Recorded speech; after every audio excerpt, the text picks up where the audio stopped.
여러분, 저는 오늘 아침에 주일이라서 깨끗하게 이제 목욕 재개했습니다. 또 면도도 평일에는 잘 하지 않는데 면도도 아주 깨끗하게 했고요. 또 스킨 로션 이렇게 잘 발랐어요. 또 그리고 머리에 무스도 이렇게 좀 발라서 머리도 좀 고정했습니다. 또 와이셔츠는 또 우리 장로님 깨끗하게 세탁해 주셔서 좋은 와이셔츠, 깨끗한 와이셔츠 입고, 또 거기 또 매칭한다고 제가 매칭을 해서 와이셔츠에 넥타이 메고 양복을 이렇게 잘 빼입었습니다. 그리고 이렇게 단정한 모습을 가지고 거룩한 목사처럼 이제 말씀을 여러분 앞에서 전하려고 합니다.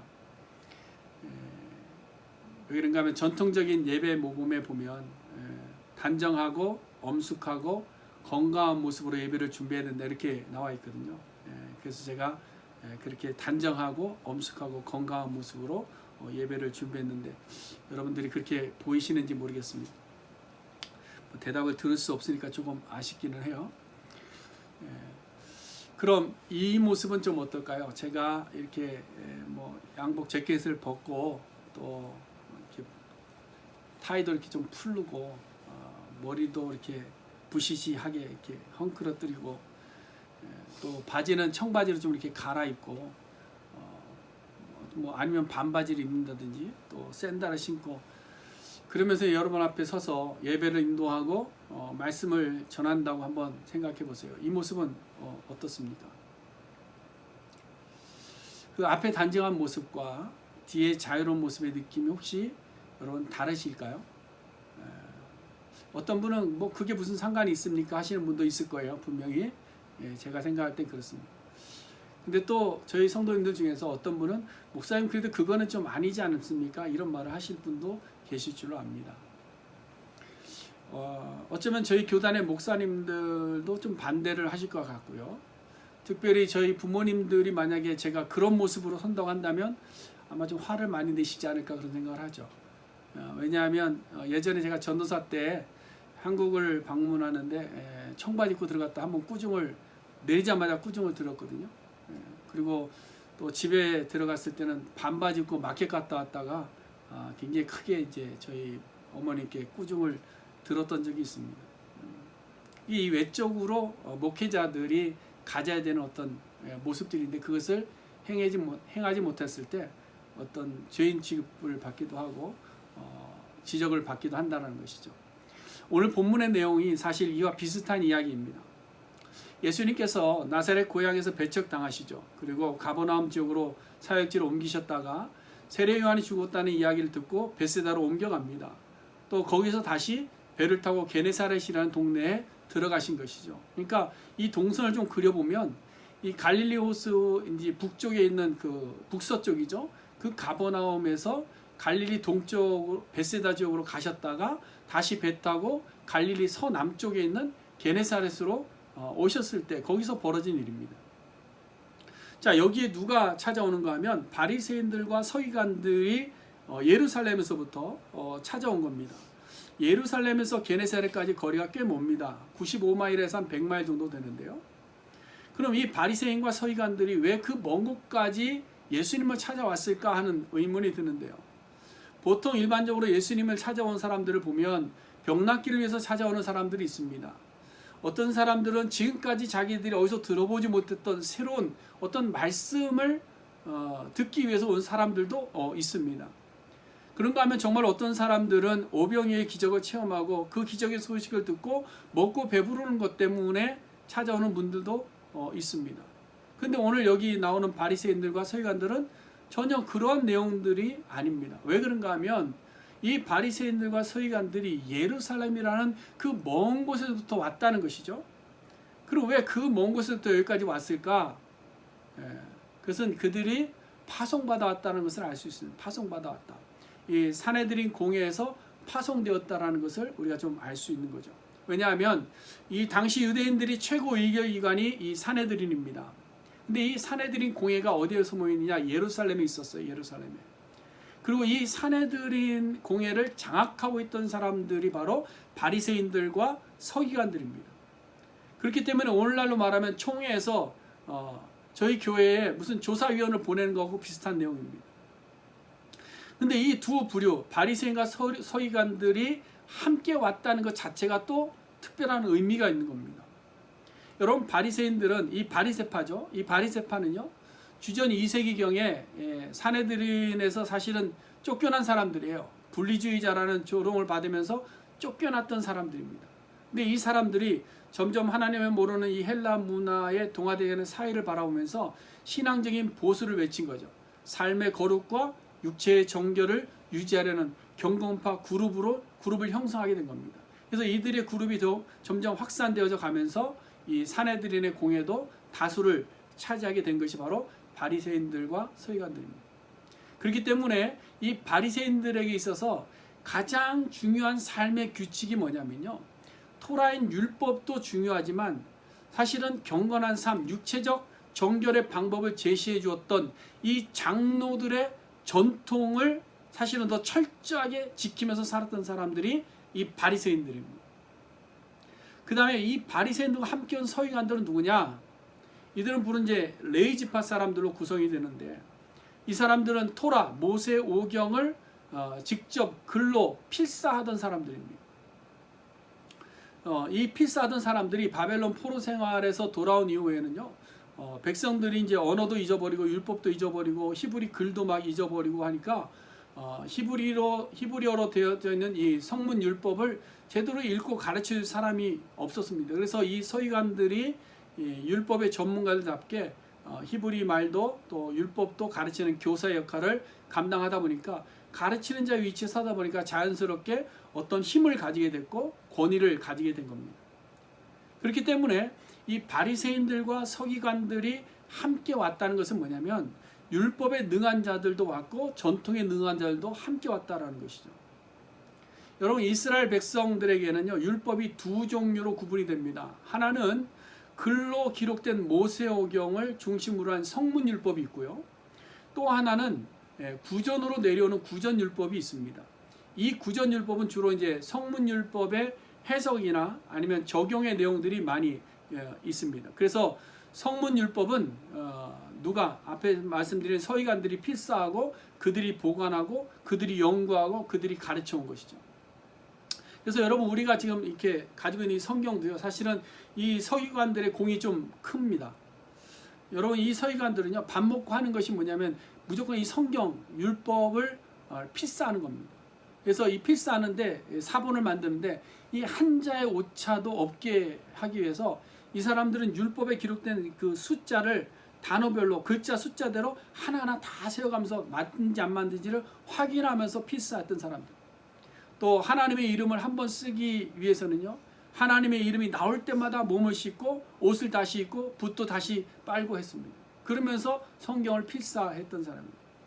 그뿐만 아니라 바벨론 포로 귀환 이후에는 서기관들과 이 맞설 학자들이 합쳐서 히브리 모음으로만 되어 있는 성경을 자음으로 붙여서 성경을 만드는 사람들이 이 서기관들입니다.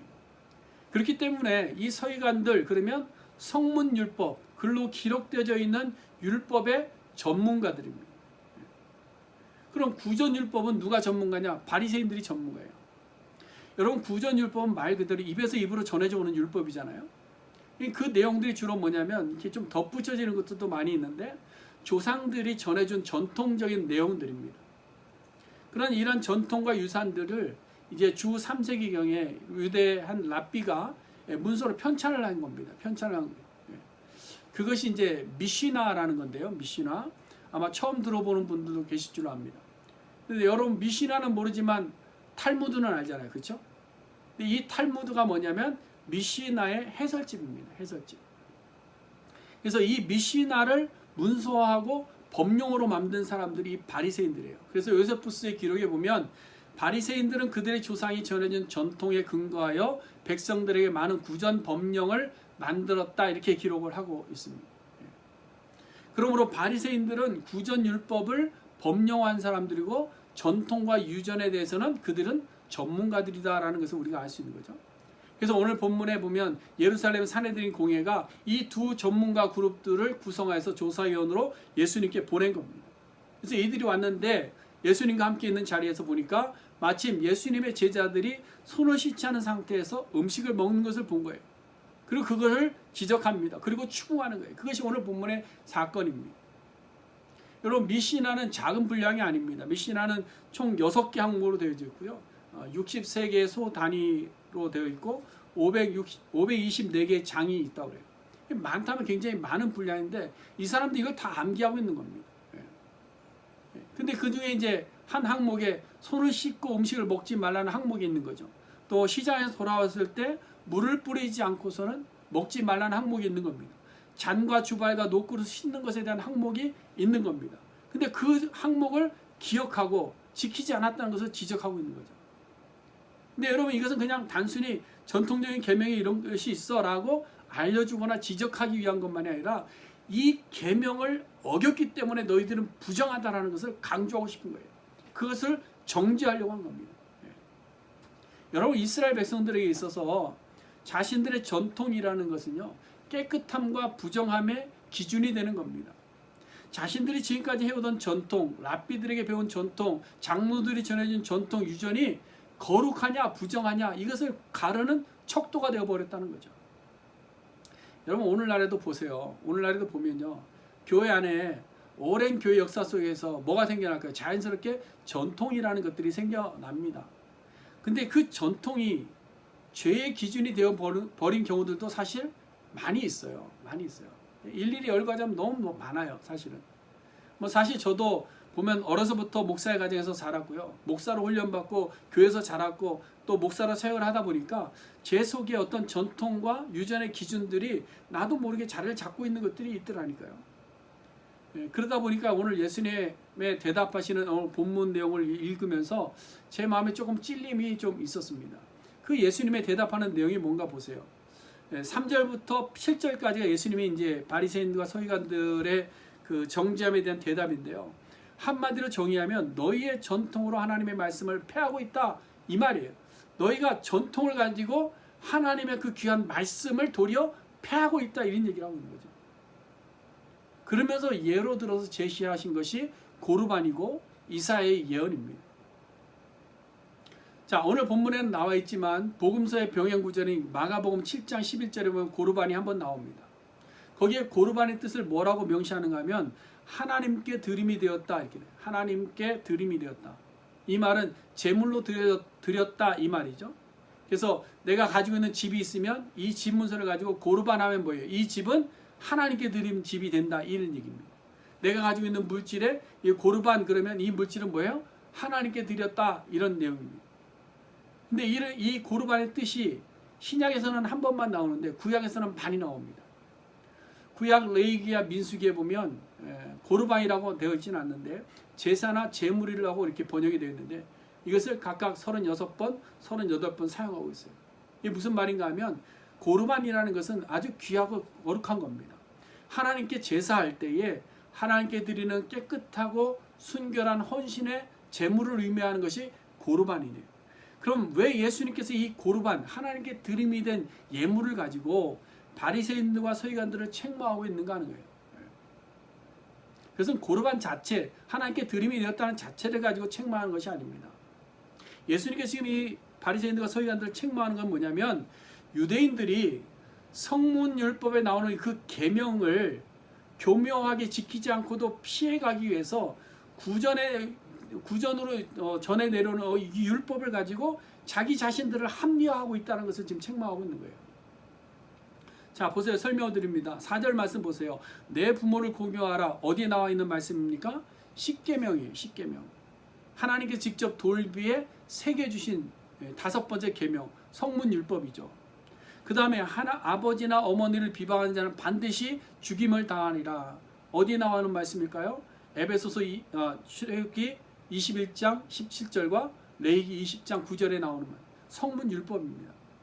그러므로 이 율법을 따라서 성문율법에 보면 자녀는 어떻게 되느냐? 자기의 형편에 상관없이 부모를 무조건 공경해야 되는 거예요. 부모를 섬겨야 되는 거예요.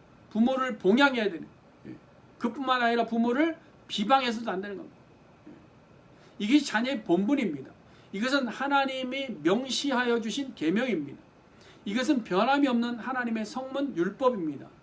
그런데 이 바리새인들과 서기관들 중에서 부모님에게 드리는 돈이 아까워서 그런지 모르겠지만 고르반이라는 제도를 가지고 그 의무를 다하지 않은 겁니다. 그 책임을 회피하려고 고르반이라는 이야기를 언급하더라라는 거예요. 그래서 이 고르반을 통해서 스스로의 죄책감에서 벗어났다라는 것이죠. 그것을 예수님께서 지적하시고 계시는 거예요. 그러나 여러분, 아무리 그들이 고르반을 주장한다 할지라도, 내가 하나님께 모든 것을 드림이 되었기 때문에 부모님을 봉양할 수 없습니다 한다 할지라도 그들의 본 마음은 뭘까요? 자기를 합리화해서 부모 경하지 않고 자기 물질 자기가 지키겠다는 겁니다. 그런 악한 생각 속에서 나온 거예요. 그래서 예수님께서 두 번째로 이사야의 예언의 말씀을 인용하셔서 더욱더 강하고 분명하게 책망하시는 거죠. 여러분, 우리 8절과 9절 말씀 우리 같이 한번 읽어보겠습니다. 이 백성이 입술로는 나를 공경하되 마음은 내게서 멀도다. 사람의 계명으로 교훈을 삼아 가르치니 나를 헛되이 경배하는도다. 여러분, 이 말씀은요, 이사야 선지자를 통해서 예루살렘을 책망하신 말씀입니다. 왜 책망했느냐? 그들의 형식적인 예배와 형식적인 제사를 가지고 그것 했다고 해서 여호와 경외를 다 했다라고 생각하는 것이죠. 그것을 책망하고 있는 거예요. 그래서 사람의 계명으로 교훈을 삼아 여호와 경외의 율법의 계명을 어겼다, 이 말씀을 하고 있는 거죠. 그래서 구전 율법인 사람의 계명을 따라 절기 지키는 방법대로, 제사 드리는 방법대로, 제물을 드리는 방법대로 정해진 기도의 시간을 지켜서 다 했는데 그 안에는 뭐가 없다라는 거예요?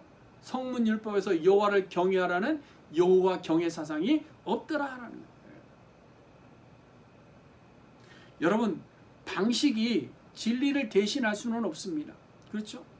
어떤 형식이 본질을 완전하게 증명해낼 수 있는 것은 아닙니다. 유대인들은 이 전통을 진리와 동일하게 하려고 했던 거예요.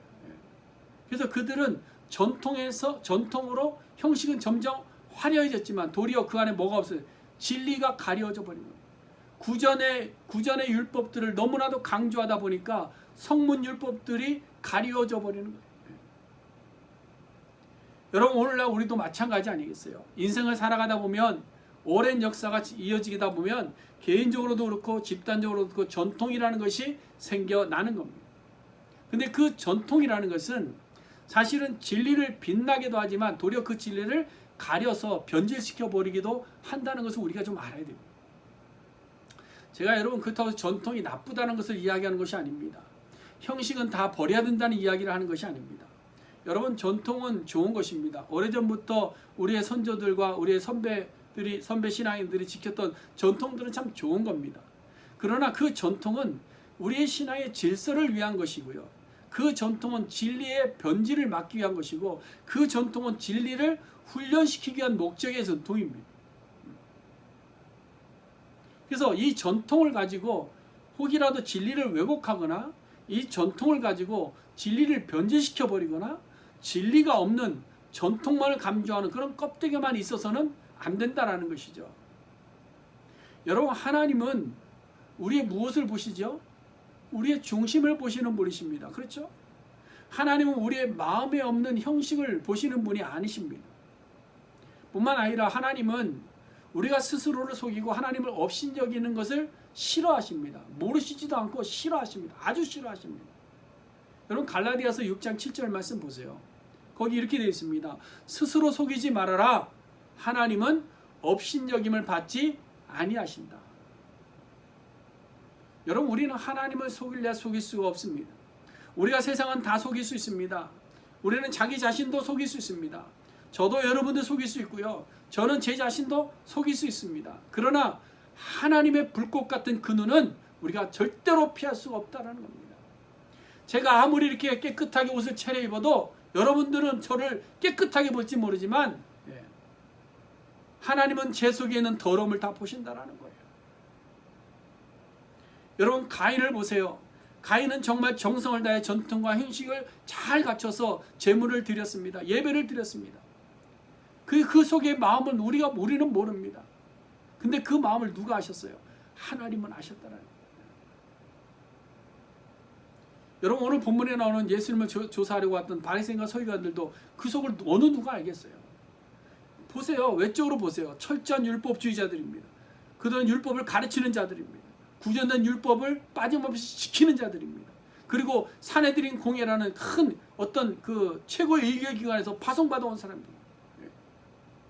그들이 거룩한 모습으로, 또 음성도 얼마나 거룩해요. 수염 이렇게 길러갖고 거룩한 음성으로 고르바하고 외치면 하나님께 드림이 되었습니다. 그러는데 저 사람이 거짓으로 드렸는지, 부모에게 돈 안 주려고 그러는지 어떻게 알겠습니까? 우리는 알 길이 없어요. 10길 물속은 하나도 한 길 마음속 모른다고 하지 않습니까? 그러나 그거 누가 보느냐? 하나님이 보신다. 하나님이 보신다. 그래서 이러한 일들에 대해서, 우리가 외적으로만 나타나는 일들에 대해서 디도서 1장 6절에 보면 이렇게 기록하고 있습니다. 하나님을 시인한다고 하면서 행위로는 부인하는 자들에 대해서 가증한 자다, 복종하지 아니하는 자다, 모든 선한 일을 버리는 자다, 이렇게 얘기해요. 그래서 예수님께서는 이 사건을 가지고 제자들을 또 훈련하시면서 11절에 한 번 더 또 이야기하시는 거예요. 11절에 뭐라고 되어 있습니까? 입으로 들어가는 것이 사람을 더럽게 하는 것이 아니라 입에서 나오는 그것이 사람을 더럽게 하는 것이라. 이 말씀은 이사야의 말씀을 예수님의 어법으로 좀 표현한 내용이에요. 고르반 전통으로 부모를 돌아보는 것을 피할 수 없고, 사람의 개념으로 교훈을 받아서 여호와 경외를 잊어버려서는 안 되는 것처럼, 입으로 들어가는 음식의 깨끗함이 아니라 너희들의 마음이 깨끗해야 되는 것이다, 이 말씀을 하고 있습니다. 여러분, 유대인들은 율법의 형식으로 부정과 정결을 구분하려고 했습니다. 율법이라는 것이 결국 그런 거잖아요. 정결한 것과 부정한 것을 구분해내는 것 아닙니까?